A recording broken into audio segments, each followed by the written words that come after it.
हाय दोस्तों, किताबी दुनिया में आप सभी का बहुत बहुत स्वागत है। आज हम बात करेंगे एक बायोग्राफी के बारे में जो एक ग्रेट पर्सनालिटी के बारे में है।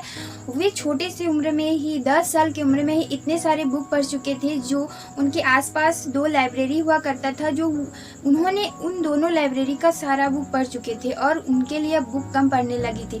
वे 10-10 घंटे 12-12 घंटे अकेले केवल बुक पढ़ा करते थे, जो आज इमेजिन करना भी इम्पॉसिबल है। लोगों 10 मिनट भी बैठना इम्पॉसिबल है और वे 10-10 घंटा बुक पढ़ा करते थे।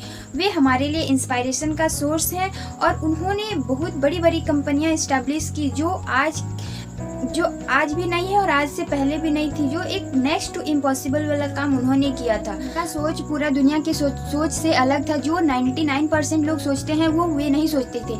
जैसे हर लोग सोचते हैं कि अगर हम एक बार फेल हो गए मतलब हम बर्बाद हो गए, लेकिन वे कहते हैं कि failure is the option. Failure से ही स्टार्टिंग होता है, मतलब फेलियर से ही हम सॉल्यूशन निकालते हैं और वहीं से स्टार्टिंग होता है। यही तो सबसे अलग बनाया उनको और इसीलिए उन्होंने इम्पॉसिबल काम को भी पॉसिबल बना। मैं बात कर रही हूँ the biography of Elon Musk, जिनको लिखते हैं असली वेंस ने। उन्होंने भी बहुत ही स्ट्रगल किए थे इलन मस्क की बायोग्राफी लिखने के लिए।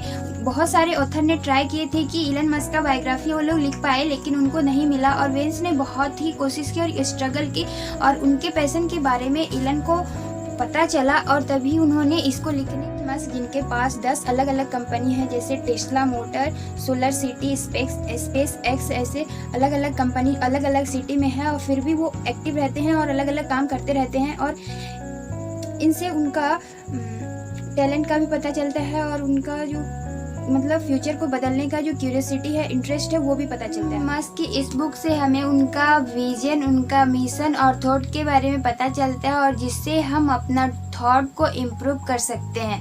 जैसे हमारा कुछ छोटा सा भी मिशन है तो उनके लिए हम रिस्क लेना सीख सकते हैं। हमें कैसे आगे बढ़ना है, कैसे प्लानिंग करना है, कहाँ से सीखना है, हम ये सब चीज़ें यहाँ से ले सकते हैं। और ये बहुत ही बड़ा इंस्पायरेशन का सोर्स है कि हम अपने छोटे से छोटे आइडिया को भी एक बड़ा लेवल दे सकते हैं। कुछ भी इम्पॉसिबल नहीं है, बस इतना सा है कि हमें अपने माइंड में सोचना चाहिए कि वो पॉसिबल है। अगर आप इतना सोचते हैं तो उसका सक्सेस होने का चांसेस बढ़ जाता है।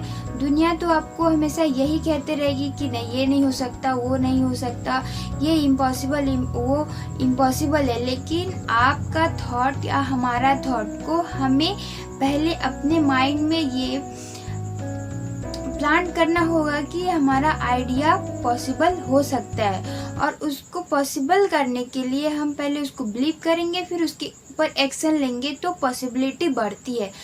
ये नहीं है कि हम उसको बिलीव कर लिए तो वो 100% सक्सेस होना ही होना है, लेकिन पॉसिबिलिटी बढ़ती है।